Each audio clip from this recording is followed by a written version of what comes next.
എൻ്റെ പേര് ലിജോ. ഞാൻ പിറവത്തുനിന്ന് വരുന്നു. ഇതെൻ്റെ രണ്ടാമത്തെ സാക്ഷ്യമാണ്.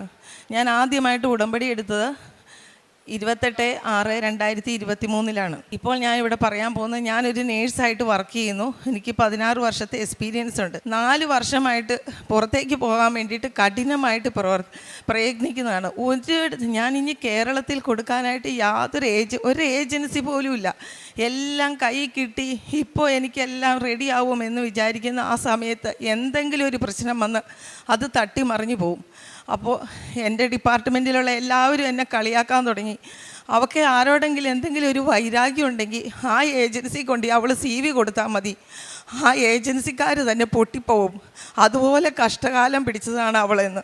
അപ്പോൾ ഞാൻ അവരോട് പറയും, നിങ്ങളിത് ഒരു ദിവസം ഇത് തിരുത്തി പറയും. ഇതിനെല്ലാം ഞാനല്ല മറുപടി പറയണത്.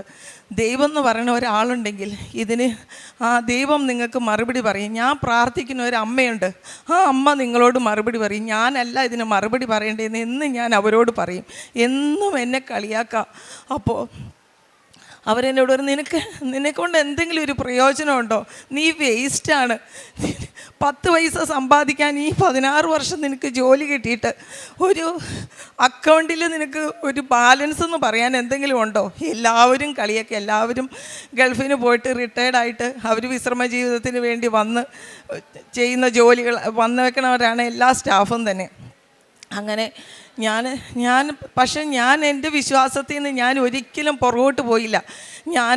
ഞാൻ എന്നും പ്രാർത്ഥിക്കും. ഞാനിവിടെ വന്ന് ഉടമ്പടി എടുക്കും, ഞാൻ പ്രാർത്ഥിക്കും, ഞാൻ എൻ്റെ അമ്മ മാതാവിൽ വേണ്ടി സമർപ്പിക്കും.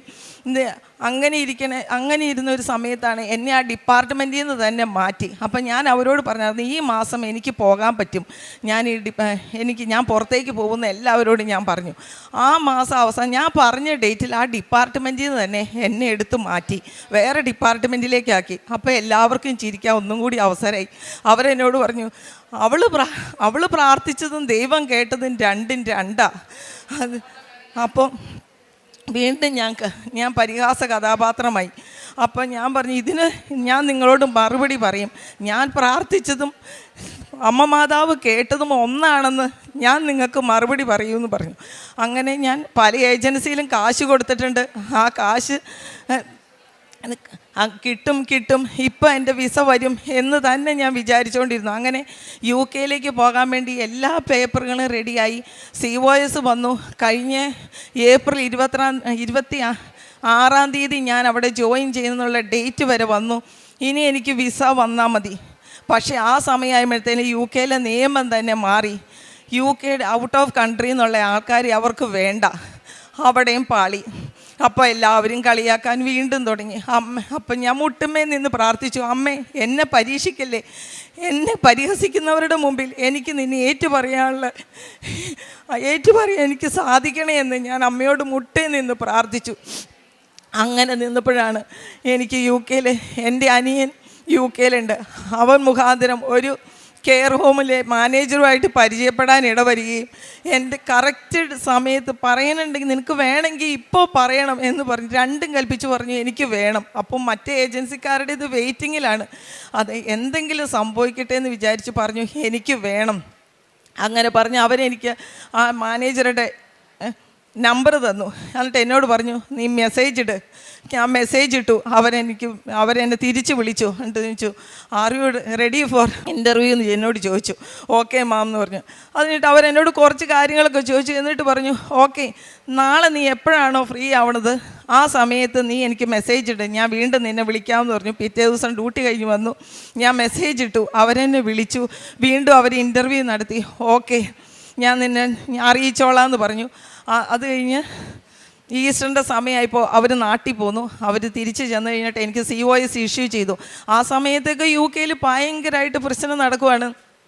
ഔട്ട് ഓഫ് കൺട്രി എന്നുള്ള ആളെ വേണ്ട. പക്ഷേ ഞാൻ അമ്മയിൽ സമർപ്പിച്ചു, അമ്മേ ഇതെനിക്ക് നീ തന്നേ പറ്റൂ. എന്നെ നാണം കെടുത്തിയവരുടെ മുമ്പിൽ അവരുടെ മുമ്പിൽ നിന്ന് പറയണം, ഇതെനിക്ക് അമ്മ തന്നതാണെന്ന് എനിക്ക് പറയണം. അങ്ങനെ പറഞ്ഞു. ഞാനും കൂടെ 2 പേരുണ്ട്. പക്ഷേ അവരെ ഞാൻ ഈ നിമിഷം വരെ എനിക്ക് അവരെ അറിയില്ല, ഞാൻ കണ്ടിട്ടില്ല. ആ മാനേജർ പറഞ്ഞതാണ് 2 പേരും കൂടി ഉണ്ട്, ഒന്ന് ബോംബെയിലുള്ളതും ഒന്ന് എറണാകുളത്തുള്ളതും. അപ്പോൾ അവരുടെ നിയമത്തെ ബാധിക്കും അവരുടെ നമ്പർ തരാൻ. അങ്ങനെ ഇന്ന് വരെ എനിക്ക് ആ നമ്പർ തന്നിട്ടില്ല. അപ്പോൾ അങ്ങനെ VFS പോകാനുള്ള ഡേറ്റ് വരെ കിട്ടി. ആ ഡേറ്റ് കിട്ടി, ഞാൻ VFS പോയി. കഴിഞ്ഞ മാസം 4-ാം തീയതി എനിക്ക് VFS അപ്പോയിൻമെൻറ്റ് കിട്ടി. ഞാൻ വിസയ്ക്കുള്ള എല്ലാ സബ്മിഷനും കൊടുത്തു. അങ്ങനെ ഞാൻ ഡ്യൂട്ടിയിലിരിക്കുമ്പോൾ എപ്പോഴും ഞാൻ ഫോൺ എടുത്ത് നോക്കിക്കൊണ്ടിരിക്കും, വിസ വന്നു എന്നുള്ള ആ മെസ്സേജ് കാണാനും, അല്ലെങ്കിൽ എനിക്ക് വിസ കിട്ടി, ഇന്നേടത്ത് നീ വന്ന് വിസ കളക്ട് ചെയ്യാനുള്ള ഒരു കോളിന് വേണ്ടി ഞാൻ വെയിറ്റ് ചെയ്തുകൊണ്ടിരുന്നു. അങ്ങനെ ഇന്ന് ഒരു ദിവസം അനിയൻ പറഞ്ഞു, ഒരാൾക്ക് വിസ അപ്രൂവലായി, ഒരാൾക്ക് കിട്ടി. ഓക്കെ, അപ്പോൾ അടുത്തത് എനിക്ക് കിട്ടുമല്ലോ. അങ്ങനെ നോക്കിയോണ്ട് ഇടിവെട്ട് പോലെ ഒരു ദിവസം ഞാൻ ബൈബിൾ എടുത്ത് നിന്നിട്ട് ഫോൺ ഇങ്ങനെ എടുത്ത് സമയം എന്തായെന്ന് നോക്കാൻ നേരത്താണ് മെയിൽ വരണത്. UK പുറത്തുനിന്നുള്ള ആളെ ഇപ്പോൾ എടുക്കാനുള്ള ഇതില്ല, അങ്ങനെ എന്തുകൊണ്ട് നിന്നെ സെലക്ട് ചെയ്തു എന്നുള്ള ഒരു ക്ലാരിഫിക്കേഷൻ ഞങ്ങൾ നിൻ്റെ കെയർ ഹോമിലേക്ക് കൊടുത്തേക്കുവാണ്. അതിനുള്ള മറുപടി 10 ദിവസത്തിനകം ഞങ്ങൾക്ക് കിട്ടണം, എന്നാൽ മാത്രമാണ് നിനക്ക് വിസ കിട്ടുകയുള്ളൂ. ഞാൻ തകർന്നു പോയി. ഞാൻ ആ ബൈബിൾ അവിടെ നിവർത്തി വെച്ചിട്ട് മുട്ടേ നിന്നു. അമ്മ, എന്നെ ഇനിയും പരീക്ഷിക്കല്ലേ. ഞാൻ പറഞ്ഞു, അമ്മേ, കോടിക്കണക്കിന് മനുഷ്യരുടെ പ്രാർത്ഥന നീ കേൾക്കുമ്പോൾ ചിലപ്പോൾ എന്നെ നീ മറന്നു പോയതായിരിക്കും, പക്ഷെ ഞാൻ നിന്നെ മറക്കില്ല.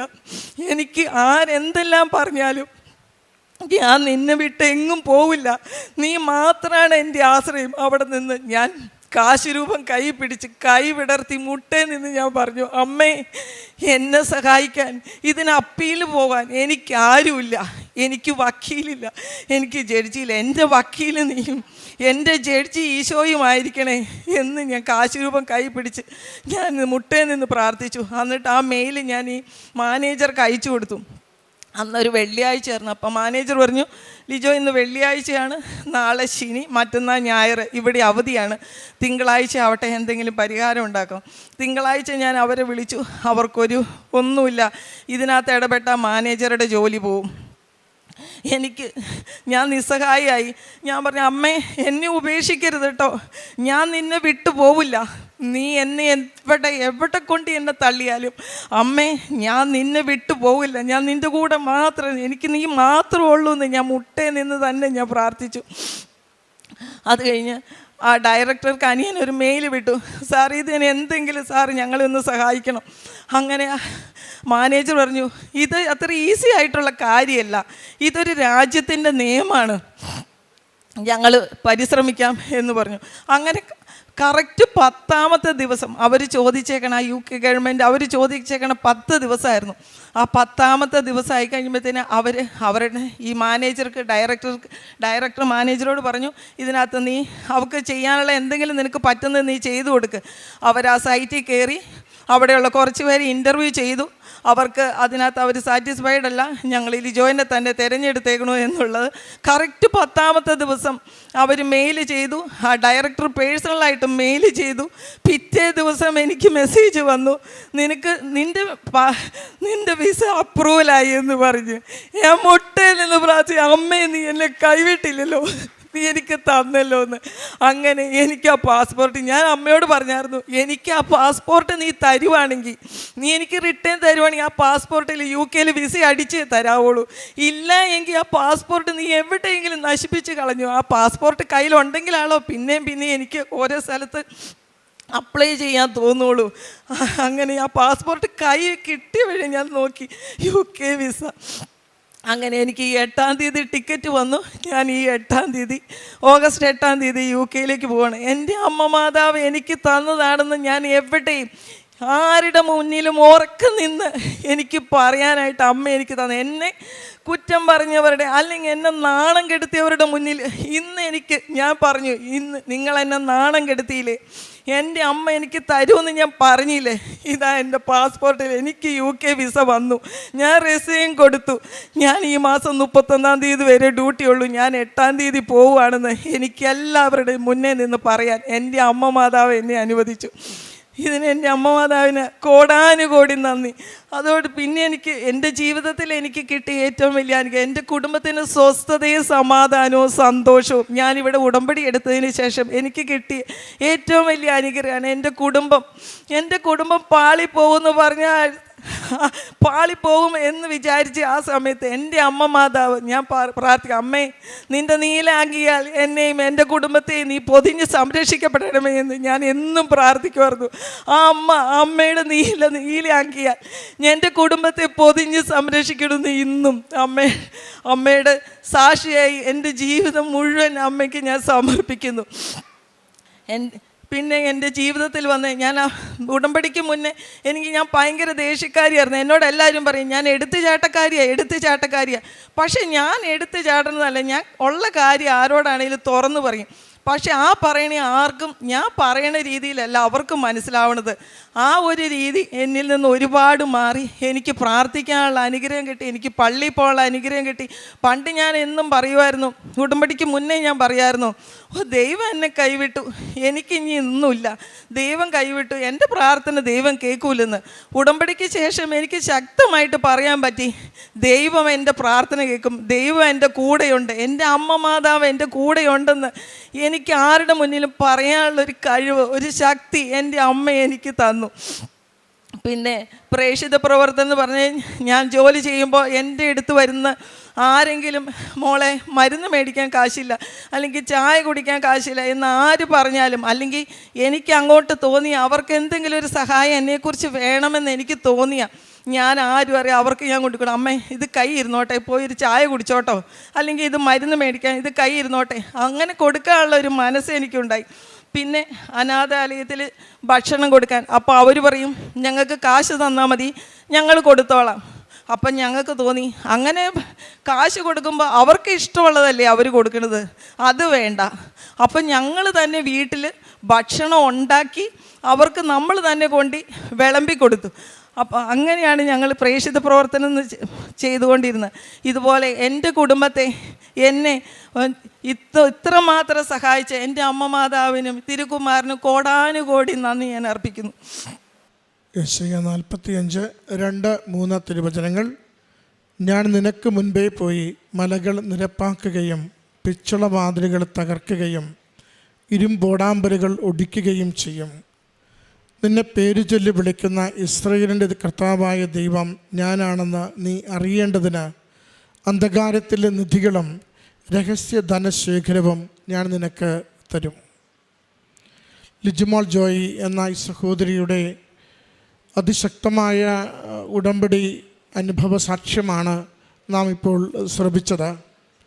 എല്ലാ വാതിലുകളും അടഞ്ഞൊരു മകള് 16 വർഷത്തോളം വിദേശത്തേക്ക് പോകുവാൻ ഒത്തിരി ഇടങ്ങളിൽ ഏജൻസികളിൽ അപേക്ഷ കൊടുത്ത് പൈസ കൊടുത്ത് ഒത്തിരി കാര്യങ്ങൾക്ക് വേണ്ടി ചെയ്തു കൊടുത്ത് ഒന്നും എങ്ങും രക്ഷപ്പെടാതെ ആകെ മറ്റുള്ളവരുടെ പരിഹാസപാത്രമായി ഒത്തിരി മനോവേദനകൾ അനുഭവിച്ച് കുത്തുവാക്കുകൾ കൊണ്ട് മാത്രം ജീവിതം ഇങ്ങനെ മുന്നോട്ട് പോയ ഒരു സഹോദരി ഉടമ്പടി എടുത്തതിന് ശേഷം അറ്റപ്പറ്റ UK-യിൽ നഴ്സായി പോകുവാനുള്ള കാര്യങ്ങൾ ശരിയാകുമെന്ന് കരുതിയപ്പോൾ അവിടുത്തെ നിയമം തന്നെ മാറിപ്പോയത് മൂലം അതും നഷ്ടപ്പെട്ട് കൂടുതൽ വിഷമത്തിലായ ഒരു മകള് ആ സാക്ഷ്യത്തിലുടനീളം പറയുന്നുണ്ട്, അമ്മ മാതാവിൻ്റെ അരികിൽ എത്ര ശക്തമായിട്ടാണ് പ്രത്യാശയർപ്പിച്ച് പ്രാർത്ഥിച്ചതെന്ന്.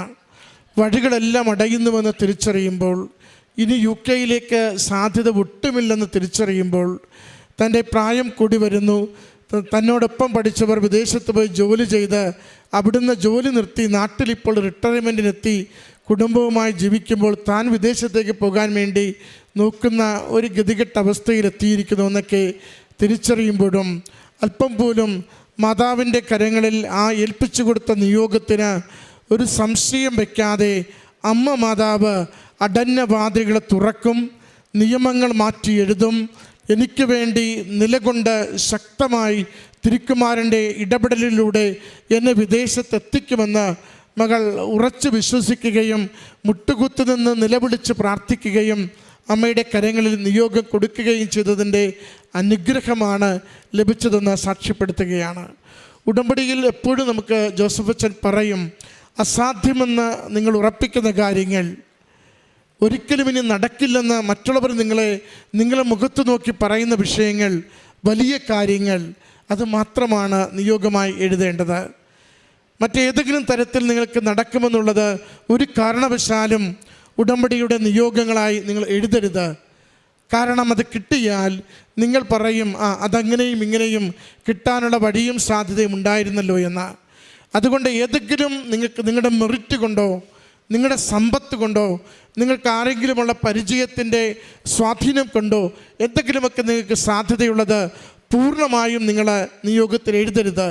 മറിച്ച് അസാധ്യമെന്നുറപ്പിക്കുന്നവ നിങ്ങൾ അമ്മയുടെ തിരുനടയിൽ എഴുതി വെച്ച് നിങ്ങൾ അമ്മയുടെ കരങ്ങളിൽ ഏൽപ്പിച്ച് ജീവിതത്തെ ക്രമപ്പെടുത്തി വിശുദ്ധീകരിച്ചുകൊണ്ട് നിങ്ങൾ പ്രാർത്ഥിക്കുക. അമ്മ നിങ്ങൾക്ക് വേണ്ടി അത് അനുവദിച്ചു തരുമെന്ന്. കാരണം ഉടമ്പടി വലിയ കാര്യങ്ങൾ നമുക്ക് നേടിത്തരുന്നൊരു പദ്ധതിയാണ്.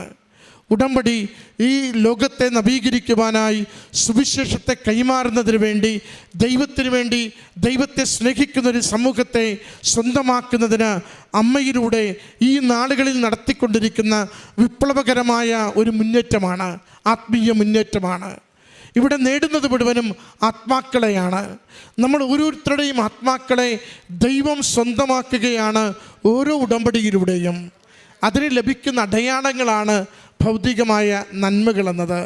സഹോദരി എത്ര ശക്തമായിട്ടാണ് തൻ്റെ തകർച്ചയിൽ നിന്ന് തകർച്ചയിലേക്ക് അടയുന്ന വാതിലുകളുടെ എണ്ണം കൂടി വരുമ്പോൾ എൻ്റെ അമ്മ, എൻ്റെ ഈശോ എനിക്ക് വേണ്ടി ഇത് അനുവദിച്ചു തരുമെന്ന പൂർണ്ണ വിശ്വാസത്തോടു കൂടി പ്രാർത്ഥിക്കുന്നതും ഏറെ ഭാരപ്പെട്ടത്, വളരെ അസാധ്യമായിരുന്നത്, ആർക്കും സഹായിക്കുവാൻ നേരിട്ട് പറ്റാത്തത് ഗവൺമെൻറ് പോളിസിയായിരുന്ന വിഷയത്തിൽ അമ്മ മാതാവിൻ്റെ സഹായത്താൽ ഈ ജോലി നേടിയെടുത്തതും നന്ദിയോടുകൂടി ആ ജോലിക്ക് വേണ്ടി മകൾ പോകുന്നതും ഇത് അമ്മ മാതാവ് കൊടുത്ത വലിയൊരു അനുഗ്രഹം, അമ്മയുടെ വലിയ സംരക്ഷണം. അമ്മയിൽ ആശ്രയിക്കുന്നവരെ അമ്മ കൈവിടില്ലെന്ന് ഹൃദയത്തോട് ചേർത്ത് പിടിച്ച് കരം പിടിച്ച് നടക്കുമെന്ന് നമ്മളെ ബോധ്യപ്പെടുത്തുന്ന ഒരു ജീവിതാനുഭവമാണ്. ഈ സാക്ഷ്യത്തിന് അമ്മ മാതാവിനും തിരുക്കുമാരനും നന്ദി പറഞ്ഞുകൊണ്ട് നല്ല ദൈവത്തിന് കരങ്ങളടിച്ച് ഈ സാക്ഷ്യം സമർപ്പിക്കും.